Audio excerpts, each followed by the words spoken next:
Quand vous pensez à vie consacrée, à votre vie consacrée, à quoi pensez-vous?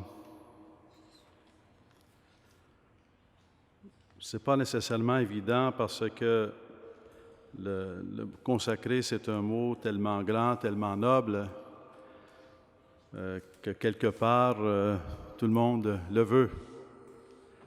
Alors, par le baptême, on est consacré. Et on peut dire, quand on se dévoue à une cause, bien, je me suis consacré à telle cause.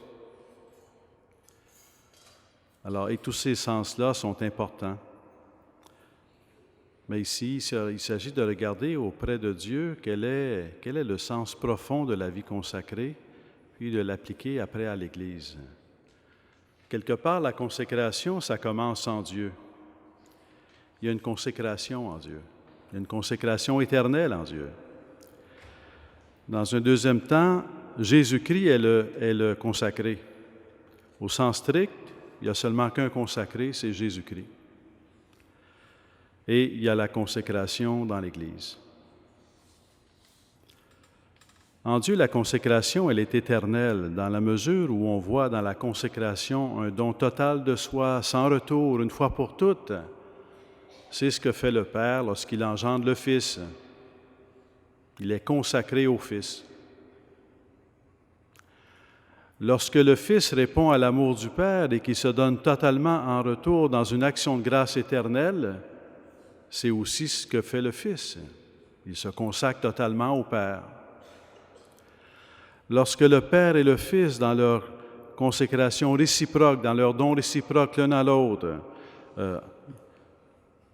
qu'il en procède, opère la procession de l'Esprit Saint, bien, il se consacre aussi à l'Esprit Saint, et l'Esprit Saint se consacre à l'union du Père et du Fils. Dieu est consécration. Dieu est don total, libre, sans retour, une fois pour toutes, infiniment, éternellement. Et toute autre consécration ne peut être une consécration à la consécration de Dieu. Il n'y a pas de consécration en dehors de Dieu. Sur le plan humain, on peut bien, dans un élan, se donner, mais à un moment donné, on regarde en arrière. On peut bien se donner, mais à un moment donné, on se reprend. Se donner totalement, librement, une fois pour toutes, sans retour, c'est divin.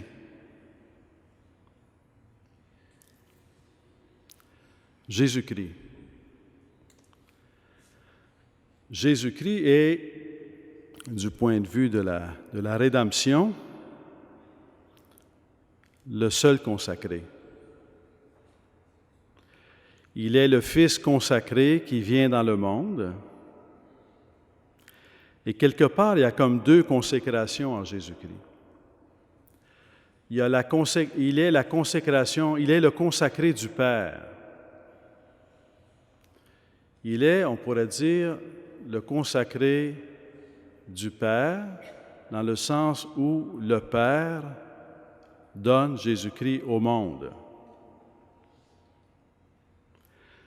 Mais il est aussi le consacré au Père, parce que, en ayant assumé notre humanité, il se consacre au Père.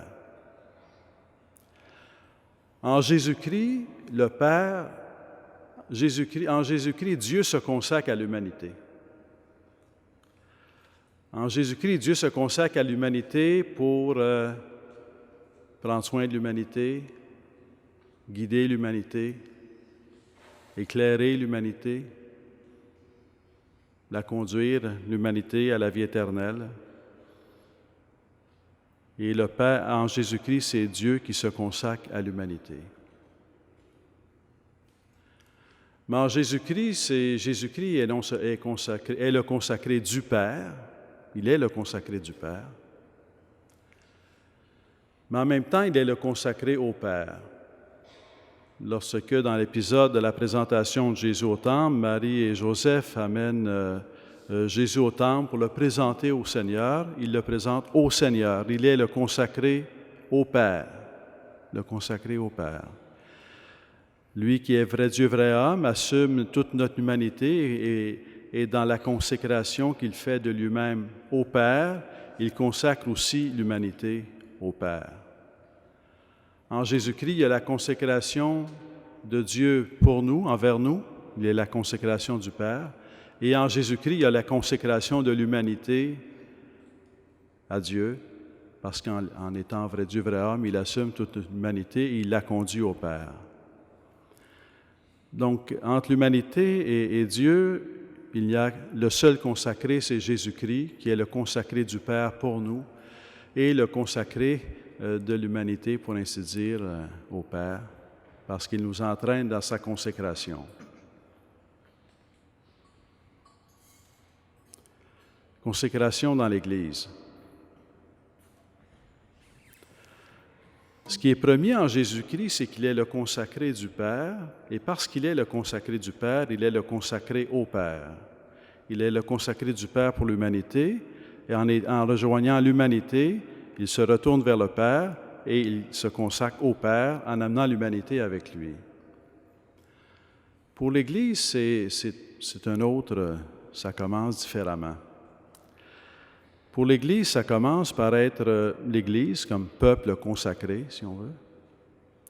Ça commence comme peuple consacré à Jésus-Christ, et en étant consacré à Jésus-Christ, on devient les consacrés de Jésus-Christ. On est consacré à Jésus-Christ en donnant totalement, une fois pour toutes, en surcentrant notre vie sur le Christ, en se donnant totalement, une fois pour toutes, librement, sans retour au Christ. Et on est les consacrés de Jésus-Christ parce que Jésus-Christ nous envoie dans le monde. On est les consacrés de Jésus-Christ pour l'humanité. On est envoyé dans le monde par Jésus-Christ pour l'humanité. Jésus-Christ est le consacré du Père et ça l'amène à être le consacré au Père. Le consacré du Père, qui vient du Père, qui est donné à l'humanité par le Père, le consacré du Père, mais qui, en s'unissant à l'humanité, amène l'humanité au Christ, il devient le consacré au Père, puis il nous entraîne dans sa consécration au Père. En l'Église, l'Église est appelée, en ses membres et comme Église, à se consacrer au Christ, et en étant consacré au Christ, en étant unis au Christ, à devenir les consacrés du Christ envoyés dans le monde pour le service de l'humanité. Le mot consécration est un des plus grands mots et des mots les plus nobles, parce que c'est un mot qui exprime le don une fois pour toutes sans retour. Et on sait que nous vivons dans un monde où ce n'est pas évident de se donner une fois pour toutes librement sans retour. Bien des gens qui se sentent appelés par le Seigneur à la vie consacrée dans une communauté ou un institut, ou qui se sentent appelés au mariage, ou qui se sentent appelés à la prêtrise, hésitent.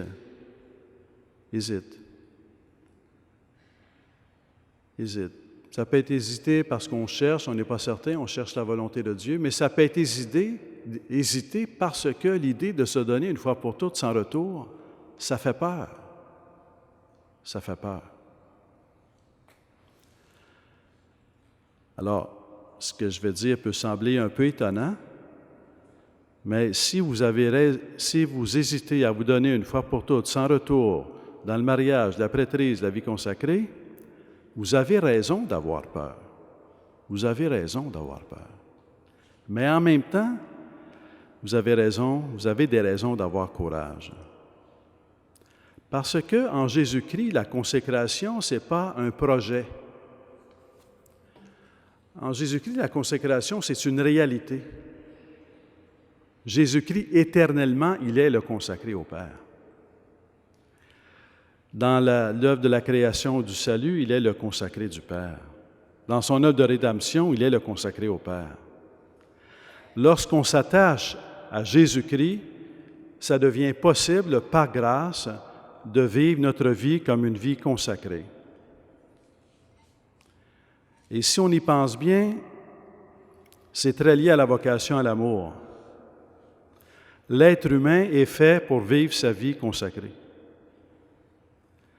L'être humain est fait pour vivre sa vie comme donnée une fois pour toutes, sans retour, dans la fidélité, la constance, la persévérance, l'espérance, la joie, la paix. C'est ça pourquoi l'être humain est fait. Et Jésus-Christ, c'est ce qu'il est. Et en s'attachant à Jésus-Christ, ça devient possible, par sa grâce, de se donner une fois pour toutes sans retour. Nous consacrer à Jésus-Christ nous amène à nous consacrer à l'humanité. Et de quoi l'humanité a besoin? Il y a bien des besoins. On a toute la liste des œuvres de la miséricorde, les 14 œuvres de miséricorde que l'on peut regarder. Mais au cœur de tout cela, ce dont on a besoin, est-ce que ce n'est pas de croire à la vocation à l'amour? Est-ce que c'est de ça qu'on a besoin le plus? De croire à la vocation à l'amour, que tout être humain puisse croire à sa vocation à l'amour. Et dans ce sens-là, ça prend des spécialistes de la consécration. L'Église entière est appelée à être consacrée par le baptême. Mais ça prend des spécialistes de la consécration. C'est un peu comme dans le sport. Tout le monde est appelé à faire du sport. Tout le monde est appelé à faire de l'exercice. Mais ça en prend quelques-uns qui en font un peu plus que les autres pour aider les autres à en faire. Ça prend des hommes et des femmes qui se consacrent exclusivement à Jésus-Christ, qui deviennent des consacrés à Jésus-Christ et les consacrés de Jésus-Christ, exclusivement. Pour que cet esprit de consécration remplisse l'Église, pour que l'Église puisse être au service de la vocation à l'amour auprès de tout être humain dans l'humanité. Dans la grande tradition de l'Église, ces spécialistes de la consécration sont ceux et celles qui font les vœux de pauvreté, de chasteté et d'obéissance. On peut en rajouter quelques-uns selon les communautés, selon les charismes, selon les missions, mais c'est comme le noyau central. Les vœux, la pauvreté, chasteté et obéissance, ce sont les spécialistes de la consécration à Jésus-Christ et à la consécration de Jésus-Christ pour le monde. Et c'est comme ça jusqu'à la fin du monde. Depuis que le cœur du Christ a été transpercé sur la croix, il y a des hommes et des femmes qui se sont consacrés d'une façon ou de l'autre, totalement, exclusivement à Jésus-Christ et qui sont devenus les consacrés de Jésus-Christ.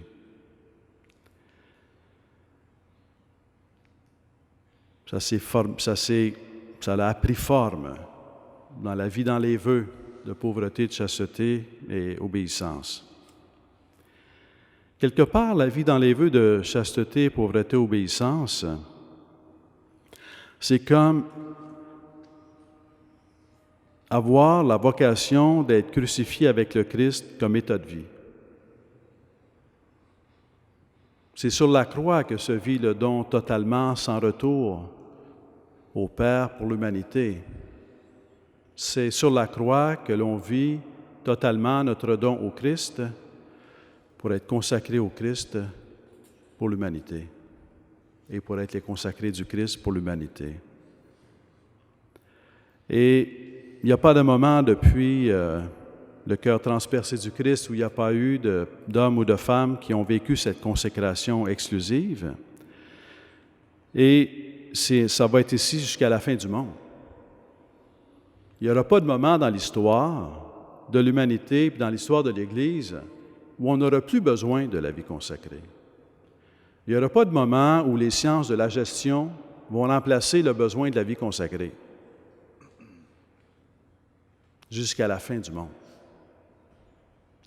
Il n'y a pas de moment où la vie consacrée s'est dépassée. Ça n'existe pas. Pas plus que le Christ n'est pas dépassé. Jamais. Jésus-Christ est le même hier, aujourd'hui et demain. Et le cœur de la vie consacrée, c'est le même hier, aujourd'hui et demain. Dans cet attachement exclusif au Christ, on est les consacrés au Christ et on est les consacrés du Christ pour l'humanité. Alors à toutes les personnes, disons à l'ensemble du peuple de Dieu, je dis, apprenez à découvrir l'importance pour votre propre vie de l'existence de la vie consacrée. Et je dis aux personnes de vie consacrée, n'oubliez pas la grande valeur de votre vocation. C'est aussi, autant il faut le mariage pour avoir des familles et des enfants. Hein, s'il n'y a pas de famille, il n'y a pas de vie consacrée, pour ainsi dire. Mais autant ça prend la vie consacrée pour que le Christ fasse son œuvre de rédemption dans les familles et dans la société. Alors, on clôt une année de la vie consacrée, ça s'arrime avec une année de la miséricorde, mais ce n'est pas fini. Parce que la vie consacrée, ça existe depuis le cœur transpercé jusqu'au retour du Christ, à la fin des temps.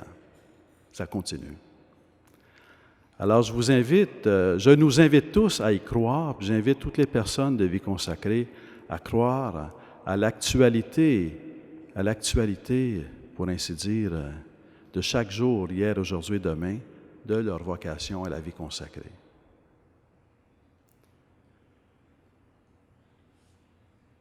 J'ai presque le goût de finir comme l'Évangile, là. Il y a encore beaucoup d'autres choses à dire, mais pour le moment, ça va aller. Alors, mais ceci dit, je pense qu'on peut faire un cheminement ensemble, parce qu'on est appelé, comme Église, à cheminer ensemble dans la complémentarité des vocations. Chaque vocation a besoin de l'autre vocation. Alors, je me permets de faire un peu de marketing. En 2017, dans un an, ça, c'est le 375e anniversaire de la Fondation de Montréal, de Ville-Marie. C'est providentiel. Pour que Ville-Marie existe, pour que l'histoire de Montréal se déroule jusqu'à aujourd'hui, ça a demandé une complémentarité de vocation, de laïcs, de prêtres et de vie consacrée, sans lequel Montréal ne sait pas ce qu'il est aujourd'hui. Alors je me dis, c'est une proposition que je vous fais, puis on pourra cheminer ensemble là-dessus avec l'aide d'office à la vie consacrée. Est-ce que le 375e de la Fondation de Montréal ne pourrait pas être un moment de reconnaissance pour tout ce que le diocèse doit à la vie consacrée et la société, non seulement le diocèse, mais la société d'ici doit à la vie consacrée. En cette année de la vie consacrée, le pape François nous a invités à regarder le passé, le présent et l'avenir. Et puis, c'est pas mauvais à un moment donné de refaire ses devoirs, d'approfondir et de voir 2017, le 375e, comme une occasion de regarder le passé. On a besoin d'apprendre à dire merci pour tout ce qu'on a reçu. Et je pense que c'est un cheminement qu'on a besoin de faire comme société et comme Église. Alors, Seigneur Jésus, toi qui es l'unique consacré, fais-nous participer à ta consécration.